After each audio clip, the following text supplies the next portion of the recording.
Working from home is one thing, but conducting a training session from home is another thing entirely.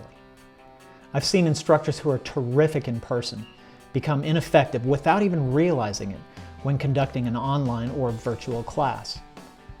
When training virtually, we lose the things we take for granted in person. Facial cues, body language, social pressure to pay attention. I mean, in person we can see their eyes, and the other students can see their screens, whether computer or phone. So they have pressure to stay off of other communication devices. But in a virtual class, I can practically guarantee that they're chatting, checking email or Slack. No matter how many times you stress to close everything else, it's a fact of life. It 100% will happen. So instructors have a ton of competition for their attention. Because of this, we instructors have to bring our A game when training virtually. We have to go over the top, in fact. Can I share some things that I've learned with you? Here is a list of the top 10 tips and tricks for virtual training.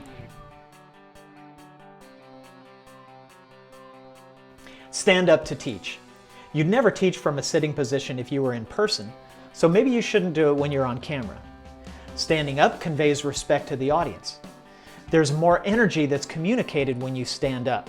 Besides, it allows you to gesture with your hands and even move around to a certain extent. All of these things create the extra energy that you need when you're teaching virtually.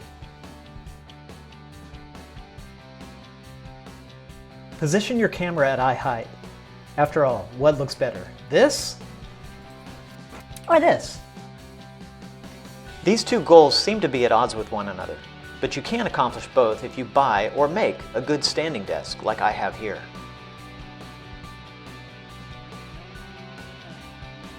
Have a good microphone. I tried out 4 separate mics before I settled on this one. It's a lavalier mic, also known as a lapel mic. If nothing else, you can use a gaming headset.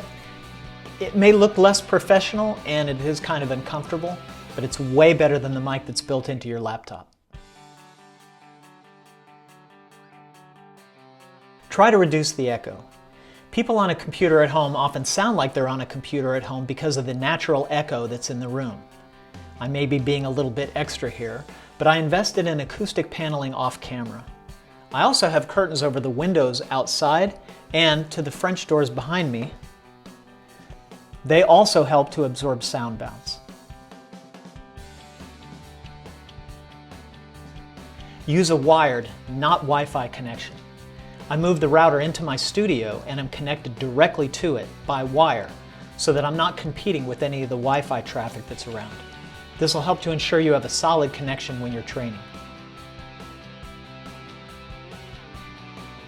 Use good lighting. You can make sure that your light is adequate by using a light kind of like the one I've got here. This ring light allows me to adjust the colors so I can pick the shade that looks best on camera.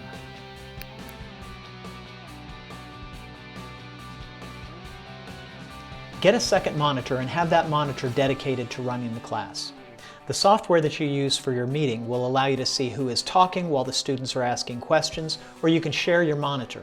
While you're doing demos, the other monitor can be used for managing the students.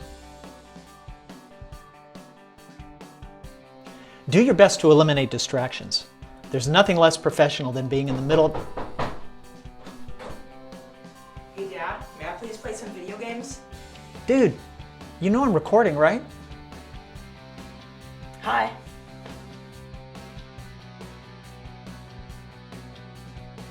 When training virtually, we really have to amp up the interactivity. The meeting tool that you use is bound to have the ability to do polls and surveys. I suggest that you make use of those. Students will never respond to the typical, who can tell me ABC, or does anybody know why XYZ? Instead, call the students out by name. Ask them to unmute, and then ask them a question directly.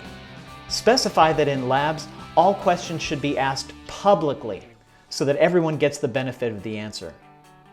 Yes, these things do stress the students out some, but it really helps to keep them on their toes and, to some extent, focused on the training.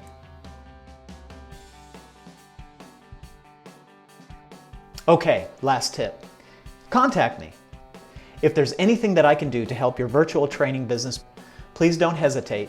You can email me at rap@creator.net or just search for Rap Payne on LinkedIn, Twitter, or GitHub.